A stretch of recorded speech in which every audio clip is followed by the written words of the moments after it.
once we learned, because of these patriots, as you said, came forward, we were able to hold the president accountable because the evidence, I think, warranted it. So as we made that decision about impeachment, I thought, one, he was certainly worthy of it as it was described in the Constitution. Two, we were all mindful that we weren't only impeaching him, we were telling future presidents, what the standard of conduct is. And if we did not act on impeachment, all of us were afraid that a future president could come in and govern corruptly. And then if he or she were held accountable, could say, well, Donald Trump wasn't impeached and he did this and this and this. And we certainly didn't want to set a precedent that the bar was lowered.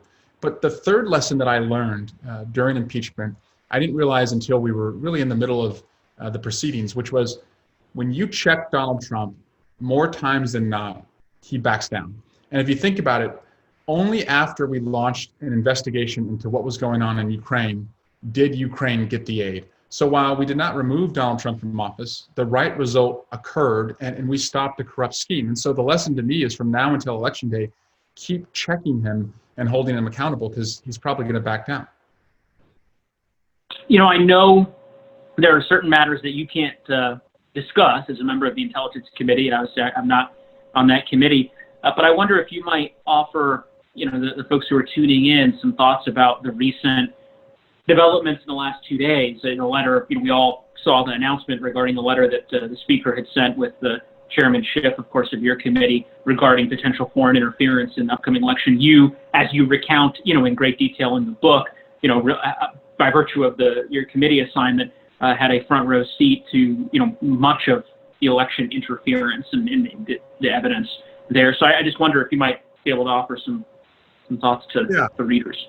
So I have seen, as you said, Joe, the big four, as they call them, there's the Gang of Eight. Those are the 8 people who have the deepest access to intelligence in the Congress. And on our side, the Democratic side, that's Speaker Pelosi, Leader Schumer, Chairman Warner in the Senate, or Vice Chairman Warner in the Senate, and Chairman Schiff in the House. They released a statement saying that there's intelligence, credible intelligence, that a foreign government is seeking to interfere again in our elections. And so I reviewed this week that intelligence. It's detailed, it's credible, it's powerful. And what the letter is asking is for that every member of Congress to see the intelligence because one, we need to be aware. 2, we need to be able to act.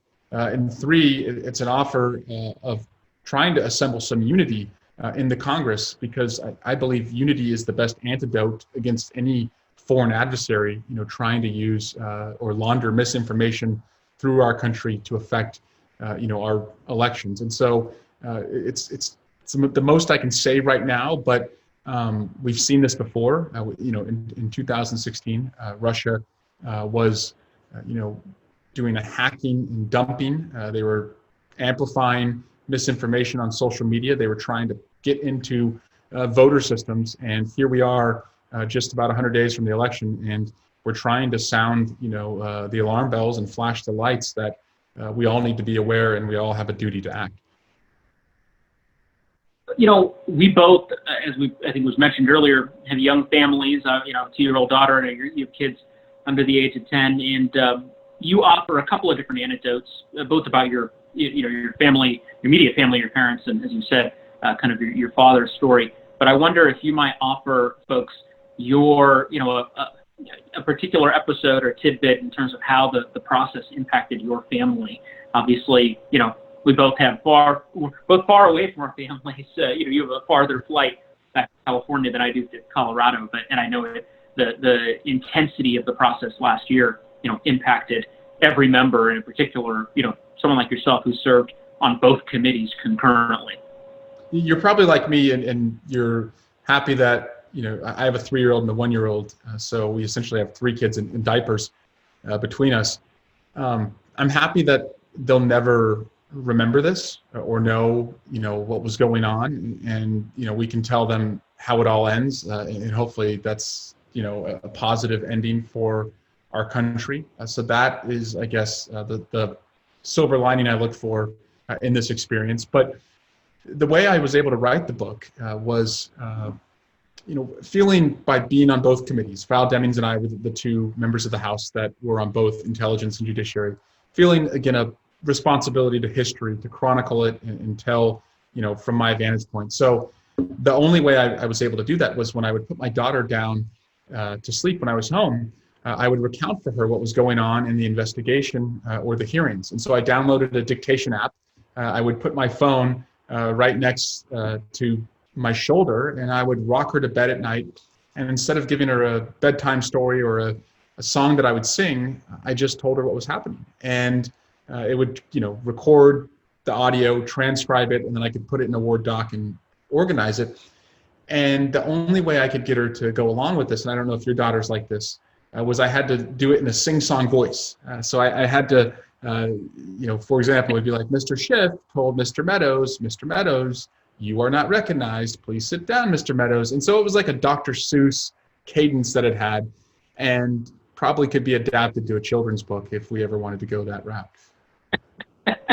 I think there's some readers in this chat who want to get their hands on this sing-songy version of of Endgame.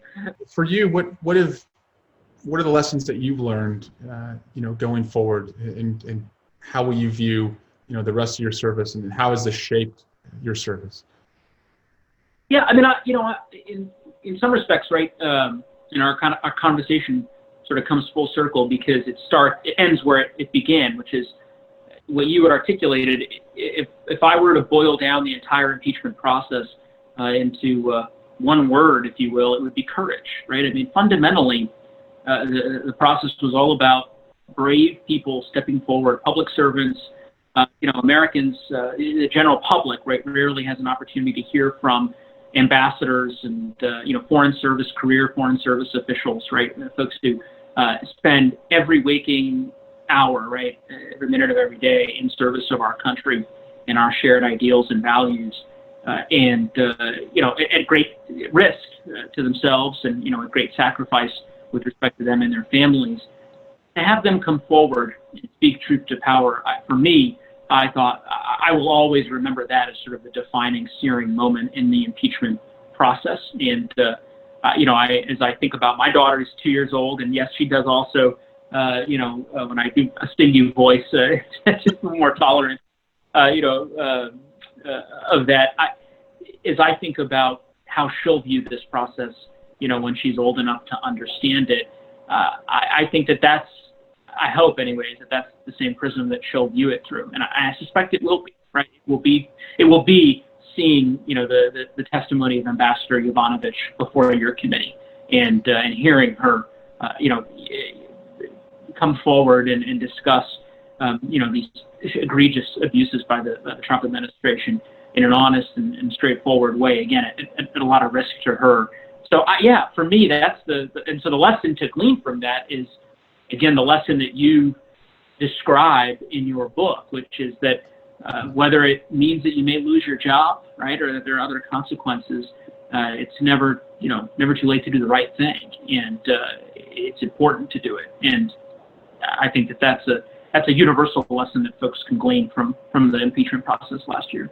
You're right. I hope every day. And one of the questions in the chat box is, what would you say to a current government employee that's considering being a whistleblower in the future? And come forward. We need you. The wrecking balls that are just hammering away at our rule of law depend on someone kind of pushing a red button, to stop them. And that's what Vindman and Yovanovitch and Hill were able to do, at least on Ukraine. And so we need courageous people to come forward. So.